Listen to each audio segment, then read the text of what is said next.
your sound is off. Hercules, your sound is off.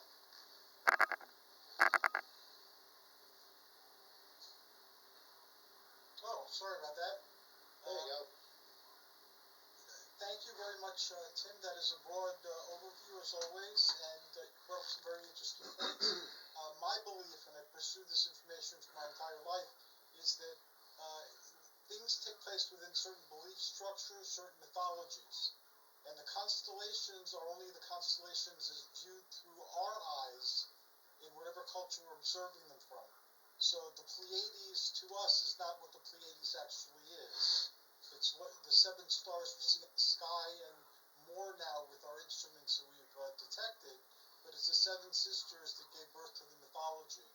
And the Pleiadians, as they're appearing to contactees and to channelers, are very much the Venusians of old during the days of contactees. They look identical and give the same message. So I intend on pursuing this particular avenue for the next year. So I will definitely be inviting you to those conversations. We're very fortunate that we have the different groups like Unarius and Urantia and the Astral Command already having platforms on the show. So I intend on bringing them together to ask these type of questions. So thank you. Thank you, Hercules. As always, it's a pleasure being with you all. And now, Paul Dale Roberts. Greetings, Paul. How are you? Hey, Hercules. How you doing? I'm great.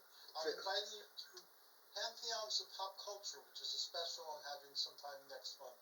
So be prepared to receive that. Okay, sounds good.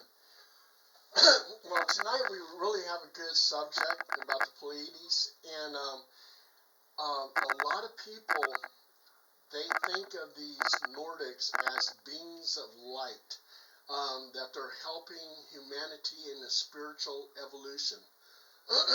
And maybe they're right. They have these Nordic features with the fair skin, the blue eyes, the blonde hair, in which some people interpret as angels. Sometimes people think that these Nordics could possibly be angels from what they read in the Bible.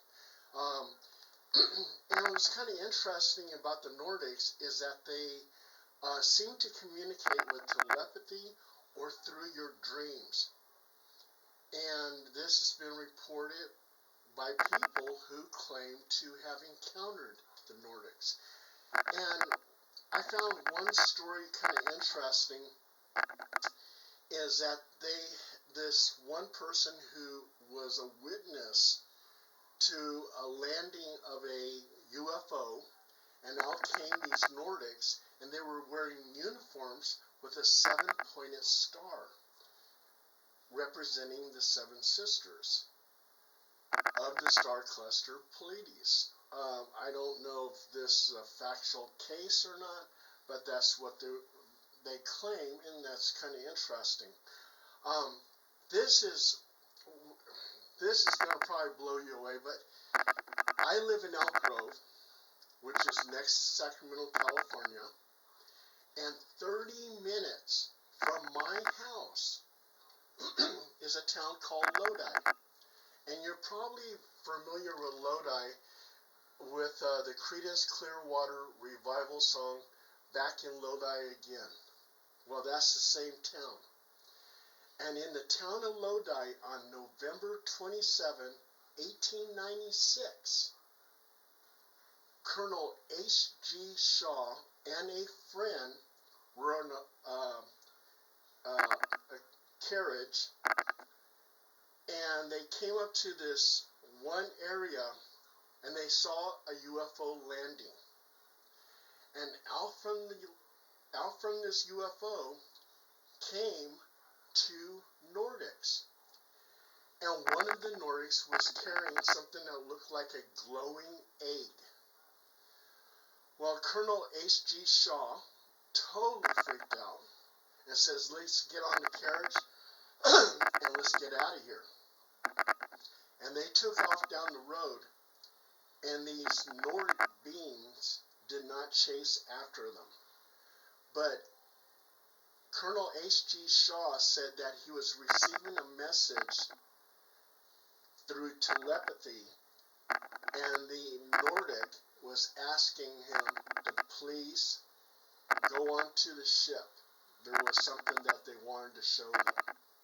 But he was totally scared, totally freaked out, and said, heck with that, went down the road.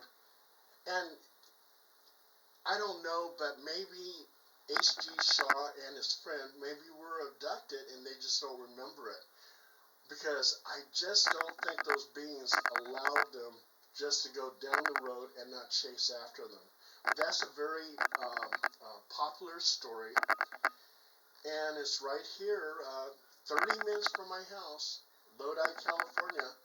And the town of Lodi, they actually say this was a historic event, that it actually happened. So, and that's something, if you guys ever want to look up, just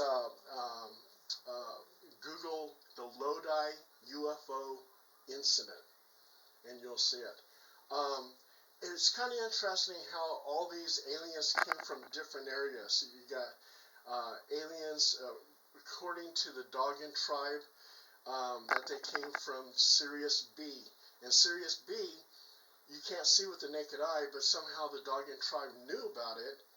And later on, scientists, astrologers discovered there was a Sirius B. You got the main Sirius star, and then you got Sirius B. You got extraterrestrials for Orion, Zeta Reticuli. I can't pronounce that too well, but Betty. Yeah. Betty and Barney Hill claim that the aliens that took them came from that star system. And you got the Pleiades and everything else. I had the privilege, I think it was in 2012, of talking to Travis Walton. And you probably remember Travis Walton from the movie Fire in the Sky. He was a very famous abductee. And we got to talking, and he was telling me, because I was trying to set up an interview with him, and then things got so busy, my interview never happened. So, but I did get to talk to him over the telephone, which was cool. And he was telling me about his abduction, which he had told a million times to a million people. But basically, he saw the Greys, and the Greys were working with the Nordics. And the Nordics placed some type of gas mask thing over his face, and he passed out. But he was totally freaked out with the Greys and everything else. And when the Nordics came in, they with their human-like features, he was able to calm down. And then they knocked him out with some kind of facial mask. So, the Nordics seem like they're friendly, they're on our side. We think of them in a higher sense than with, the Greys or whatever. Greys, it seems like people are more frightened of those. But these Nordics who have these human-like features that look angelic, we feel like they're safe to be around. So it's kind of interesting. It's something that probably needs a lot more study. Talking to more people who've been abducted or experienced seeing the Nordics, I would like to know more. As would I, as would we all. Thank you very much, and you provided me with a couple of synchronistic things, which I'll quickly share before we move on. One is, we have a Lodi here on the northeast coast as well, and although it's best known for its soprano connections, the television show The Sopranos, I did a lot of UFO outer space type of stuff back there in the 80s. So that was the first synchronicity. Then you talked about the Dogon tribe. I'm a Lemnian Greek, and we've been telling people since at least the Roman Empire about our descent from the Argonauts and the Amazons. And I'm still promoting that today, so that hasn't gone away. But the Argonauts at one point ruled the island of Lemnos through their children, which they had with the Amazons, and then they got kicked out, and nobody knows what happened to them. According to lore, though, of the Dogon tribe, the Argonauts went there, the children of the Argonauts, and they mixed in with the local Dogon tribes, so the descendants of the Argonauts are the Dogon, and a lot of their information about the Nomo, Lemnos had a very healthy merperson population. They were amphibious humans, so there's extensive Lemnian lore, and there's like a couple of mysteries, the Samothracian mysteries, were the same as Lemnian mysteries about these amphibian people in the sea.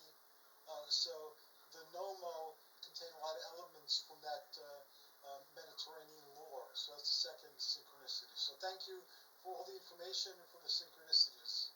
Oh, you're welcome. You're welcome. And now we go to Olaf Phillips. Olaf, welcome back. We missed you. Thank you. I missed you too, Hercules.